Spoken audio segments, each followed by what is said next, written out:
Minasan, konnichiwa, o genka desu ka? For today's video, tara, samahan niyo po kami sa aming ganap dito sa Japan. So ito na nga po, nagkataon na talaga na magkasabay kami ni Mr. ng day off kasi nga po, medyo busy po siya last week at hindi po kami magkasabay ng day off. Kaya ayan, this time it's another day na happy together and naisipan po namin na pumunta sa isang park na kung saan it's been 1 hour or 45 minutes po yung travel and ayaw sana ni Mr. na mag-drive ng car kasi nga po yung trabaho niya is driver kaya pag day off niya is ayaw niya mag-drive. Pero this time, syempre napilit ko siya mga ka-GRM kasi ayaw ko din po mag-train or bus kaya medyo layo siya and sige baktas-baktas or something like that. Mas gusto ko man good na mag-drive ng car maggamit sang car kay duol siya, easy lang siya para sa mua.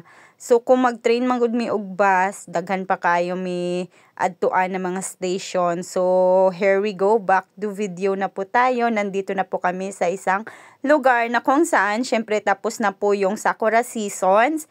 And hindi lang po kasi yung sakura or cherry blossom during spring season yung nagbo-bloom. Meron din pong iba't ibang mga flowers, different colors, and naisipan po namin na pumunta dito sa Tachikawa or tinatawag nilang Showa Kenenkuen na kung saan maraming famous dito every season or every season, especially sa spring season. They have also autumn season na nagbibigay ng kagandahan dito sa park na ito.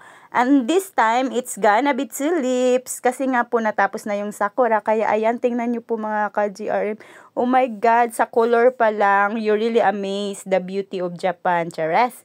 So ayan na nga po, it's been actually, nakailang bisis na po kami pumunta dito. But this time, pangalawang bisis ko na nakapunta dito na tulip season yung nagsi-bloom. Kaya ayan, gusto ko lang i-share sa inyo kung gaano kaganda yung mga tulips and also yung mga colors nila. And aside from that is marami pong mga tao that time at hindi po tayo maka-aura masyado kasi nga po syempre ayan, tingnan nyo po, diba?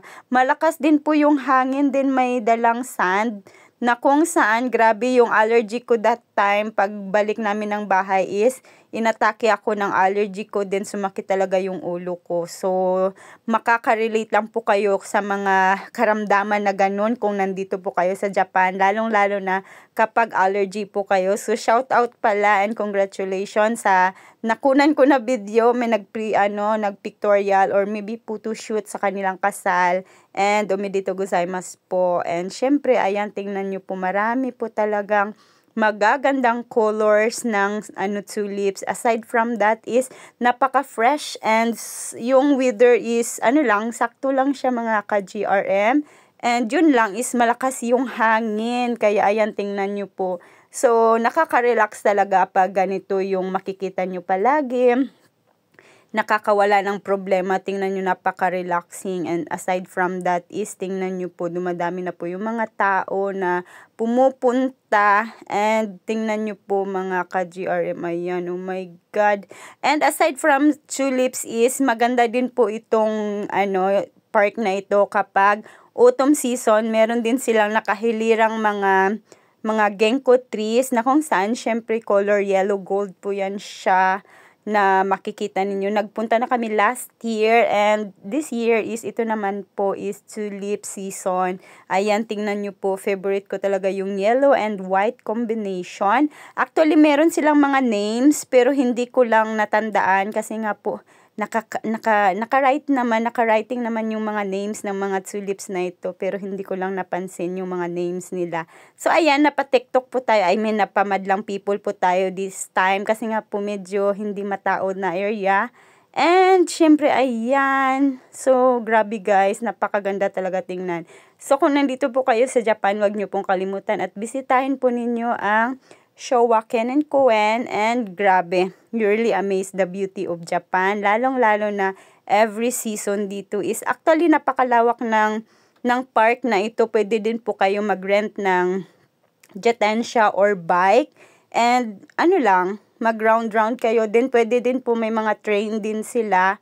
And aside from that is pwede din siya. Meron din kasing parking area na maraming parking area. Then also malapit lang din siya sa train station. Meron din silang mga boat rides. Ayan, tingnan nyo. Pero hindi na po kami nag-rides dyan kasi nga po tulips lang talaga yung pinuntahan namin at dinayo dito sa park na ito. And syempre, muratag apan diri na side.